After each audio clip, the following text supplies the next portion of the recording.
सभी गुरु भाइयों को हरिहर स्वागत है। आप सबका हमारे YouTube चैनल पर समाधान खोजिए समस्या नहीं पार्ट 2 में।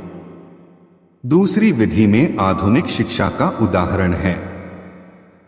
मेडिकल साइंस में एक एक अंग को शरीर से अलग करके समझने की कोशिश की जाती है। इसीलिए आंख के चिकित्सक अलग हैं, नाक के अलग हैं तो कान के अलग हैं। आंख के चिकित्सक को बुखार आता है तो वह दूसरे चिकित्सक के पास अपना उपचार कराने जाता है। सर्जन की आंख में तकलीफ हो तो वह दूसरे चिकित्सक के यहां जाता है। यह चूक इसलिए हुई है कि आधुनिक चिकित्सा बिंदु से आरंभ कर अभी तक बिंदुओं पर हो अटकी हुई है, सिंधु तक नहीं पहुंच रही। यह अवश्य है कि तीव्र रासायनिक औषधियों से अंग विशेष को प्रभावित कर जल्दी राहत दे दी जाती है, लेकिन यह राहत आगे चलकर कोढ़ में खाज ही सिद्ध होती है। रोग ठीक नहीं होता बल्कि दब जाता है, जो आगे जाकर विकराल रूप लेता है। वहीं अंग्रेजी दवाइयों के सेवन से प्रतिक्रिया स्वरूप और भी नए नए प्रकार के रोग पनप जाते हैं। इसलिए सही जांच होने के बावजूद रोगियों की संख्या बढ़ती जा रही है। ऐसा ही दूसरा उदाहरण है। भारत के जंगल में बैठे ऋषि कणादि जैसे संतों ने सदियों पहले घोषणा पूर्वक बता दिया था कि पूरी सृष्टि परमाणु तत्व से रचित है। रचना में बदलाव ही सुवन और विध्वंस है। आधुनिक विज्ञानी सृष्टि को समझने के लिए पहले परमाणु को तोड़ रहे हैं, जो अंश नहीं टूट रहे हैं उन्हें तोड़ने का जतन कर रहे हैं। इसके बहुत सारे दुष्प्रभाव पूरी पृथ्वी को झेलने पड़ रहे हैं। उनका भी एकमात्र तर्क यही है कि हमें समझना है। परमाणु यहां इन प्रसंगों का वर्णन इसलिए किया जा रहा है ताकि हर मनुष्य को स्वयं के द्वारा ही स्वयं को पूर्ण रूप से समझने में आसानी हो। समझने समझाने के नाम पर कोई भटका न सके। अन्यथा करौली धाम के दरबार में ऐसे अनेक उदाहरण देखे जा रहे हैं जो कि बड़ी नामचीन गुरु परंपरा से जुड़े होने, लंबे समय से दीक्षित होने के बावजूद साधक कहीं नहीं पहुंचे बल्कि उल्टा हो गया। भक्ति और ज्ञान मार्ग पर चलते हुए भी सांसारिक व्यक्तियों से भी अधिक भटक गए हैं, फंस गए हैं, मनोरोगी हो गए हैं। यह गलत शिक्षा, गलत दृष्टि और गलत गुरु या गलत परंपरा के कारण हुआ है। इन्हीं अनुभवों के आधार पर करौली धाम के गुरु जी डॉ संतोष सिंह भदौरिया सावधान करते हुए कहते हैं, पहले सूचना रूप में सही जानकारी साधक को लेनी चाहिए, उसके बाद योग्य गुरु के सानिध्य में अध्ययन अभ्यास करना चाहिए।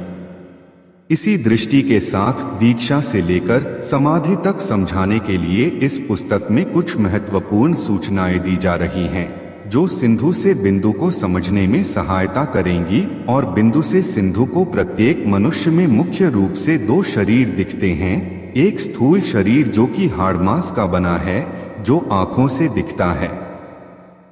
दूसरा शरीर जो आंखों से नहीं दिखता लेकिन सभी को महसूस होता है कि स्थूल शरीर को कोई न कोई चला रहा है।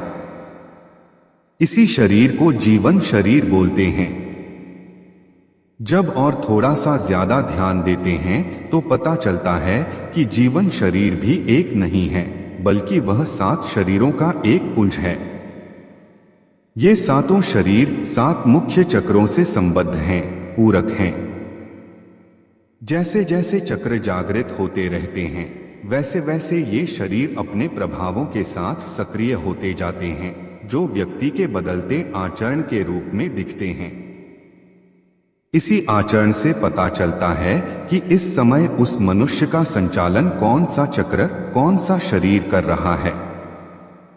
ऐसा समझिए कि यदि स्थूल शरीर से जुड़ा मूलाधार चक्र जागृत हो गया तो भोग वासना और ब्रह्मचर्य में संतुलन संग जाएगा। यह मानवीयता की पहली सीढ़ी है। और दूसरा चक्र स्वाधिष्ठान चक्र जागृत हो गया तो व्यक्ति भाव शरीर में आ गया। अब उसका क्रोध, ईर्ष्या, द्वेष, रोग, बीमारियों संतुलित हो जाएंगी। इन चक्रों शरीरों को जागृत और सक्रिय करने का कार्य इनके बीच से बह रही ऊर्जा से होता है, जो सर्पाकार में इन चक्रों के बीच से बहती है। इसे ही कुंडलिनी कहा जाता है और जो 3 मुख्य नाड़ियों से समझ में आ जाती है। नाड़ी के जानकार इसी ऊर्जा को देखकर व्यक्ति के सभी रोगों के बारे में बता देते हैं। यह ऊर्जा चक्र शरीर अलग अलग नहीं हो सकते, इन्हें सिंधु से बिंदु तक की वर्ज पर संपूर्णता में ही समझना होगा। फिर भी केवल समझने में सहजता के लिए सूचनात्मक रूप से उनके बारे में अगले अध्यायों में अलग अलग जानकारी दी गई है। केवल इस आग्रह के साथ कि कोई व्यक्ति ज्ञानी बनना चाहे या न चाहे, लेकिन अपने स्व के बारे में न्यूनतम ज्ञान अवश्य प्राप्त कर ले, योग प्राणायाम की तरह से ही। लेकिन बिना अतिवाद में फंसे, अतिवाद के कारण ही योग प्राणायाम ज्ञान के साथ ऐसी दुर्घटना हो चुकी है। महर्षि पतंजलि और समकालीन मनीषियों ने मनुष्य शरीर का गहन अध्ययन अनुसंधान करने के बाद योग की मुद्राएं विकसित की, ताकि परम ज्ञान प्राप्त करने में शरीर भी माध्यम अनुभव होंगे। उनके लिए गणित भी मनोरंजन का विषय बन जाता है, तो पदार्थ के साथ वह जीवंतता का अनुभव कर सकता है। वैज्ञानिक, चिकित्सक, संगीतज्ञ, गायक, लेखक आदि इसी शरीर की सक्रियता के कारण पैदा होते हैं। वह चाहे तो स्वयं के अंदर उतरकर बहुत कुछ कह सकता है, चाहे तो शरीर के बाहर जाकर बहुत कुछ देख सकता है, यानी लगभग सटीक कल्पनाएं कर सकता है। स्वप्न और कल्पना का जब रूपांतरण होता है तो व्यक्ति दिव्य दृष्टि पा लेता है। वह इस तरह की मशीनें बना सकता है। अभी विज्ञान द्वारा दूरगमन, दूरश्रवण, दूरदर्शन के लिए जो भी कुछ कर रहा है, वह इसी मनस शरीर की सक्रियत वाले व्यक्तियों के कारण कर पा रहा है। केवल इतना ही नहीं है, बल्कि भारतीय मनीषियों ने सभी क्षेत्रों व विषयों में इसी के आधार पर बहुत ज्ञान प्राप्त किया है। स्त्री पुरुष का भेद इसी शरीर तक ही रहता है।